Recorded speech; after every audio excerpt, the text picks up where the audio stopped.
Assalamualaikum warahmatullahi wabarakatuh. Selamat pagi semuanya, semoga selalu dalam keadaan sehat walafiat. Alhamdulillah, hari ini kita akan belajar tentang koordinat kartesius. Kita mulai memasuki bab 2 ya. Tujuan pembelajaran hari ini yaitu yang pertama, kalian dapat menentukan posisi titik terhadap sumbu X. Yang kedua, menentukan posisi titik terhadap sumbu Y. Yang ketiga, menentukan posisi titik terhadap titik asal. Dan yang keempat, menentukan posisi titik terhadap titik tertentu. Oke, langsung saja kita ke bagian A. Posisi titik terhadap sumbu X dan sumbu Y. Nah, dapat kalian perhatikan di sini ada sebuah bidang ya. Nah, bidang ini dinamakan bidang kartesius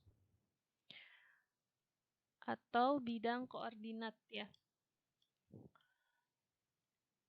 Nah, bidang koordinat ini dibentuk oleh garis tegak atau vertikal, berarti yang ini ya, tegak atau vertikal, ini dinamakan sumbu Y.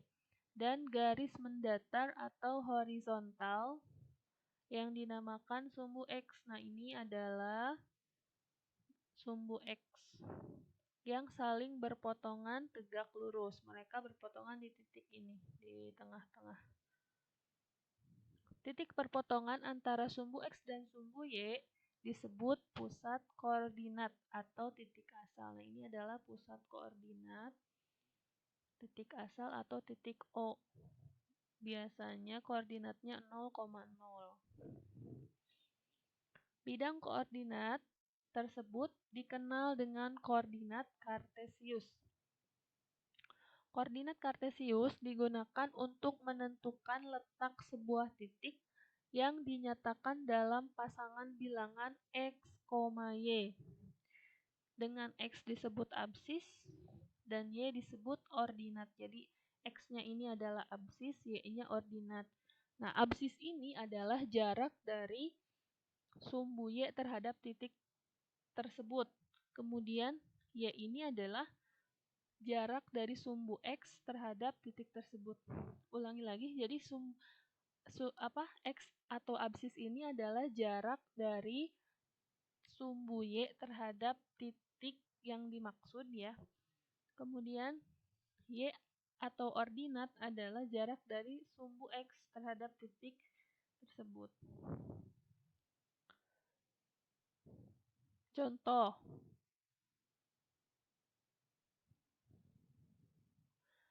Nah, dari bidang koordinat ini terdapat titik-titik, ada 4 titik, ada titik A, titik B, titik C, titik D. Nah, untuk menentukan jarak dari masing-masing titik, kita perhatikan absis dan ordinatnya. Untuk titik A ini berjarak 4 satuan dari sumbu Y. Ya, 4 satuan dari sumbu Y. Kalau dari sumbu Y berarti ini adalah absis. 4 satuan dari sini 1, 2, 3, 4. Nah, kemudian dan berjarak 3 satuan dari sumbu X atau ordinat ya namanya. Ini 3 satuan, 1, 2, 3. Selanjutnya titik B berjarak 1 satuan dari sumbu Y, 1 satuan. Nah, ini titik B. Kemudian 5 satuan dari sumbu X, tinggal hitung aja 1, 2, 3, 4, 5. Selanjutnya titik C juga sama, titik C berjarak 3 satuan dari sumbu Y dan berjarak 2 satuan dari sumbu X. Dan titik D berjarak 2 satuan dari sumbu Y dan berjarak 4 satuan dari sumbu X. Selanjutnya ada yang dinamakan kuadran. Nah, kalian perhatikan bidang koordinat ini terbagi menjadi 4 bagian, di mana di sini ada kuadran 1 bagian yang A ini, kemudian kuadran 2 yang ada titik B, kuadran 3 yang ada titik C, dan kuadran 4 yang ada titik D. Nah, titik A ini berada pada kuadran 1, ya. Di mana kuadran 1 ini koordinatnya X dan Y-nya positif. Nah, tadi kan sudah ditentukan jaraknya, bahwa absisnya adalah 4, dan ordinatnya adalah 3, sehingga titik A koordinatnya adalah 4,3. Nah, X dan Y-nya ini masing-masing positif. Kemudian titik B, min 1,5. Dia berada pada kuadran 2, di mana kuadran 2 ini adalah nilai X-nya min dan nilai Y-nya positif. Kemudian titik C, min 3, min 2. Titik C berada pada kuadran 3, di mana kedua-duanya nilai X dan Y-nya negatif. Kemudian titik D berada pada kuadran 4, di mana nilai X-nya positif dan Y-nya negatif. Sehingga koordinatnya 2, min 4.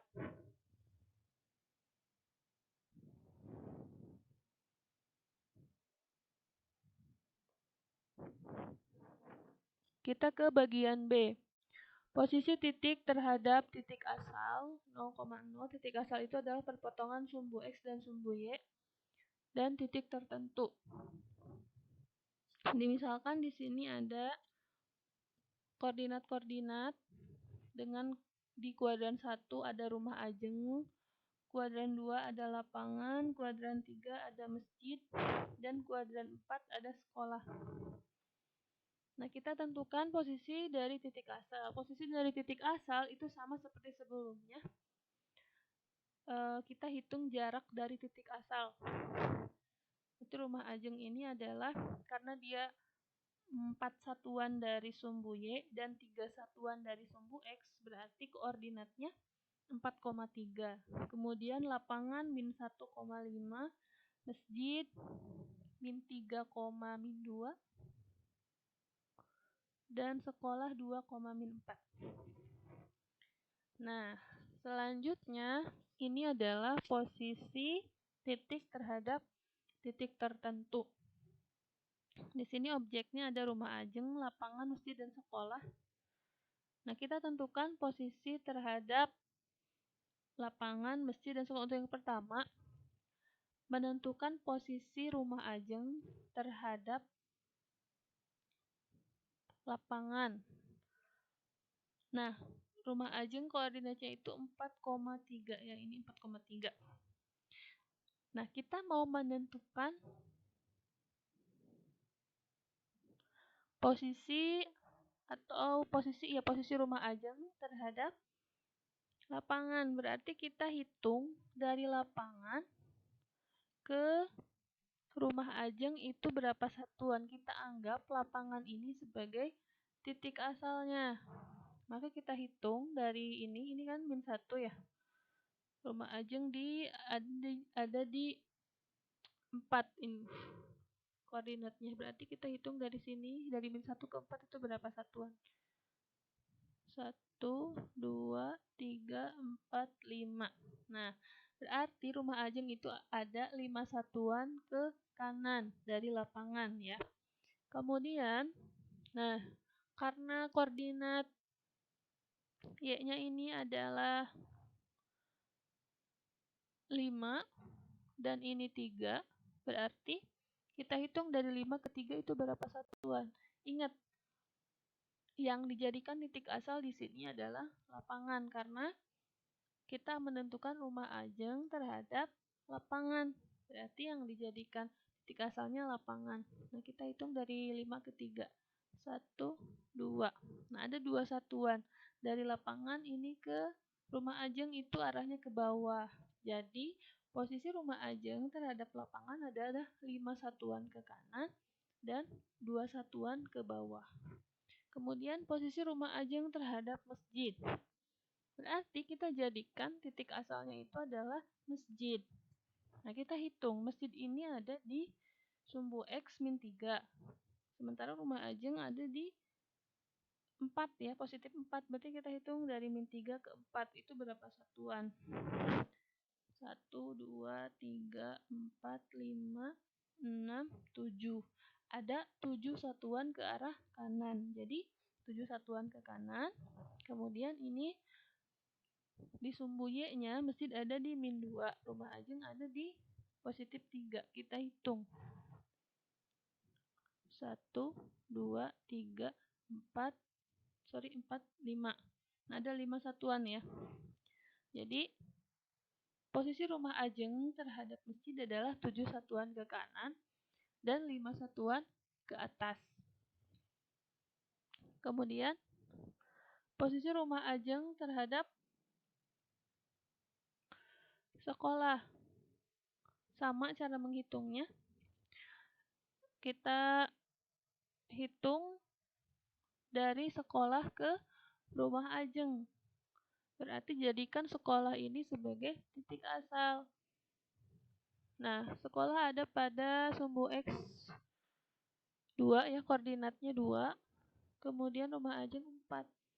Langsung aja kita hitung dari sekolah ke rumah Ajeng ada 2 satuan ke kanan. Kemudian dari 4 ke 3 itu ada min 4 ke 3 itu ada 7 satuan. Jadi 2 satuan ke kanan dan 7 satuan ke atas. Untuk selanjutnya yang lapangan juga sama caranya seperti itu.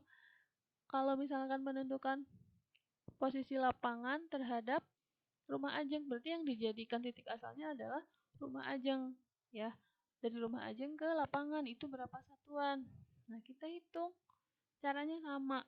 Kalau dari rumah Ajeng ke lapangan berarti ke arah kiri, kemudian nanti ke atas. Jadi 5 satuan ke kiri dan 2 satuan ke atas. Dan seterusnya.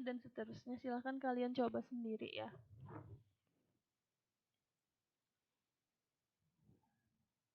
Oke, demikian untuk pertemuan hari ini. Mudah-mudahan bermanfaat, kurang lebihnya mohon maaf. Dan silahkan dikerjakan tugasnya. Terima kasih. Akhirul kalam. Assalamualaikum warahmatullahi wabarakatuh.